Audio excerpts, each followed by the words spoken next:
সঁচা সঁচিকে একেবাৰে কম পইচা সমাজৰ কাৰণে চাৰ্ভিছ দিয়া আৰু আটাইতকৈ বেছি ৰিস্ক লোৱা যদি কিবা প্ৰফেশ্যন আছে এইটো সাংবাদিকতা। আটাইতকৈ কম পইচাত আটাইতকৈ বেছি ৰিস্ক লোৱা, আটাইতকৈ বেছি বদনামী হোৱা, আটাইতকৈ বেছি চৰকাৰৰ লগত ফাইট কৰা যদি কিবা প্ৰফেশ্যন আছে এইটো হ'ল সাংবাদিক। নিশ্চয় আন্দোলনকাৰীৰ পৰা যদি মই ৰাজনীতিলৈ নাহিলোহেঁতেন মই চাগে সাংবাদিকেই হলোহেঁতেন। আমাৰ সংবাদ সংস্থাটো মই যদি থাকিলোহেঁতেন চাগে প্ৰত্যেক মাহে মাহেই ৰেইড হলহেঁতেন চাগে। কিন্তু মই তেতিয়াও নিজৰ এটা মেকানিজিম বনাই ললোহেঁতেন যে চৰকাৰে আক্ৰমণ কৰিলে আমি কেনেকুৱা ষ্টেণ্ড আপ থাকিম। গতিকে মই ভাবো যে এই গোটেই বিষয়টোক লৈ এটা চিৰিয়াছ চিন্তাৰ প্ৰয়োজন। সাংবাদিকসকলৰ বৰ্তমানৰ যিটো সংকট, এই সংকটটো ৰাইজৰ দল সাংবাদিকসকলৰ লগত আছো, আগতেও আছিলো, এতিয়াও আছো আৰু ভৱিষ্যতেও থাকিম। আটাইতকৈ ডাঙৰ প্ৰশ্নটো হ'ব যে যদি এইবাৰ বিজেপি জিকে তেতিয়াহ'লে চাগে অলপ খুব মুকলিমূৰীয়াকে সাংবাদিক আৰু সংবাদকৰ্মী আৰু সংবাদ সংস্থাৰ ওপৰত এইবাৰ ব্যৱস্থা গ্ৰহণ হ'ব। তেওঁলোকে অধিক চিষ্টেমেটিক ৱে আগতে 2টা বা 3টা কৌশল ব্যৱহাৰ কৰিছিলে। 2টা বা 3টা কৌশল ব্যৱহাৰ কৰোঁতে আচলতে প্ৰথমৰ পৰাই ৰেজিষ্টেঞ্চ দিব লাগিছিলে, দিয়া নহ'ল। মই সদায় বিধানসভাত এটা কাম কৰোঁ যে কোন সংবাদ সংস্থাক কিমান চৰকাৰে এডভাৰটাইজ দিছে, কিমান টকা দিছে, সদায় মই এটা লিখিত প্ৰশ্ন কৰোঁ। লিখিত এইটো মই মৌখিক নকৰো ইচ্ছা কৰে, নহ'লে আৰু সংবাদ সংস্থাবিলাকৰ লগত মোৰ বেয়া পোৱা হৈ যাব। কিন্তু প্ৰত্যেকখন অধিৱেশনতে মই এটা লিখিত প্ৰশ্ন মোৰ সদায় থাকিব, কেতিয়াবা আহিব কেতিয়াবা নাই অহা, কিন্তু মই সদায় দিওঁ যে ইমান দিনৰ ভিতৰত কিমান টকা এতিয়ালৈকে সংবাদ সংস্থাবিলাকক দিছে, কোনটো সংস্থাই কিমান পাইছে মই চবকে চাওঁ।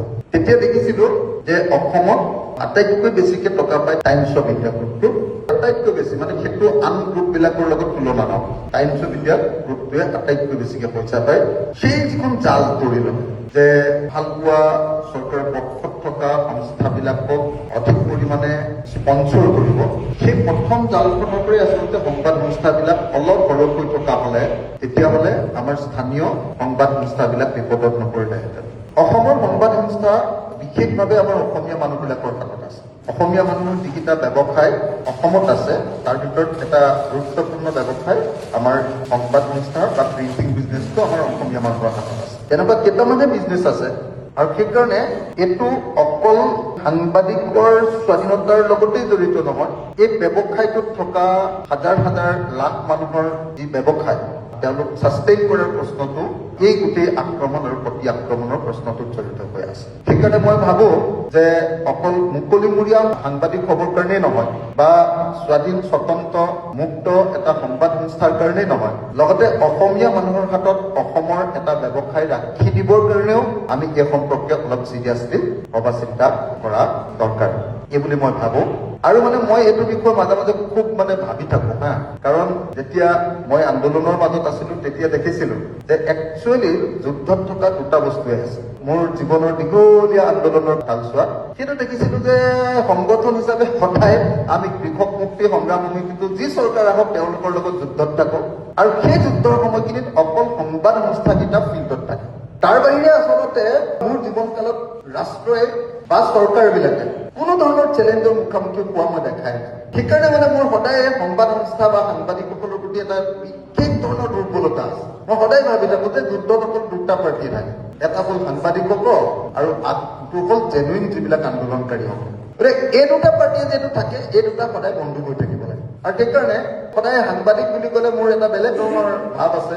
মোৰ ঘৰত যেতিয়াই যায় কোনোবা এজন সাংবাদিকক মই কেতিয়াও এগিলাচ পানী নোখোৱাকে পঠিয়াবলৈ মই বেয়া পাওঁ। সঁচা সঁচিকে একেবাৰে কম পইচা সমাজৰ কাৰণে চাৰ্ভিছ দিয়া আৰু আটাইতকৈ বেছি ৰিস্ক লোৱা যদি কিবা প্ৰফেশ্যন আছে এইটো সাংবাদিকতা। আটাইতকৈ কম পইচাত আটাইতকৈ বেছি ৰিস্ক লোৱা, আটাইতকৈ বেছি বদনামী হোৱা, আটাইতকৈ বেছি চৰকাৰৰ লগত ফাইট কৰা যদি কিবা প্ৰফেশ্যন আছে এইটো হ'ল সাংবাদিক। নিশ্চয় আন্দোলনকাৰীৰ পৰা মই ৰাজনীতিলৈ নাহিলোহেঁতেন মই চাগে সাংবাদিকেই হলোহেঁতেন। তেতিয়াহ'লে কিন্তু আমাৰ সংবাদ সংস্থাটো মই যদি থাকিলোহেঁতেন চাগে প্ৰত্যেক মাহে মাহেই ৰেইড হলহেঁতেন চাগে, এনেকুৱা হলহেঁতেন। কিন্তু মই তেতিয়াও নিজৰ এটা মেকানিজিম বনাই ললোহেঁতেন যে চৰকাৰে আক্ৰমণ কৰিলে আমি কেনেকুৱা ষ্টেণ্ড আপ থাকিম। গতিকে মই ভাবো যে এই গোটেই বিষয়টোক লৈ এটা চিৰিয়াছ চিন্তাৰ প্ৰয়োজন। সেইকাৰণে গুৱাহাটী প্ৰেছ ক্লাবক মই অনুৰোধ জনাম, বিশেষকৈ খগেন দা আৰু অমৰক মই অনুৰোধ জনাম যে কেতিয়াবা আমি সময় পালে অকণমান ৰাউণ্ড টেবুল আমি বহাৰ কথা ভাবিলে ভাল। গোটেইবিলাকৰ কাৰণে এটা ধুনীয়া মেকানিজম আমি এটা বনাই লোৱা দৰকাৰ। কেতিয়াবা এটা যদি ৰাউণ্ড টেবুল কনফাৰেন্স এটা কৰে, আমি চাৰিওফালে বহি লৈ কথাখিনি পাতিব পাৰোঁ যে সংকটটো একচুৱেলি মূল গুৰিটো কি, কেনেকে এইটোৰ বিৰুদ্ধে ফাইট কৰিব লাগিব আৰু তাৰ কাৰণে কেনেকুৱা ধৰণৰ অৱস্থান ল'ব লাগিব, সেই সম্পৰ্কে অকণমান ভালকে কথা পাতি লোৱাটো খুব দৰকাৰী আছিল। মাত্ৰ মই আপোনালোকক এইটোৱেই ক'ব খোজো যে যদি চৰকাৰটো বদলি হয়, তেতিয়াহ'লে অসমত আমি এটা প্ৰতিশ্ৰুতি দিব পাৰিম যে অসমত সাংবাদিকসকলে নিজৰ ইচ্ছা অনুসৰি স্বাধীনভাৱে সংবাদ কৰাৰ ক্ষেত্ৰত নতুন চৰকাৰে কোনো ধৰণৰ অসুবিধা নকৰিব। সেইটো আমি প্ৰতিশ্ৰুতি দিব পাৰিম।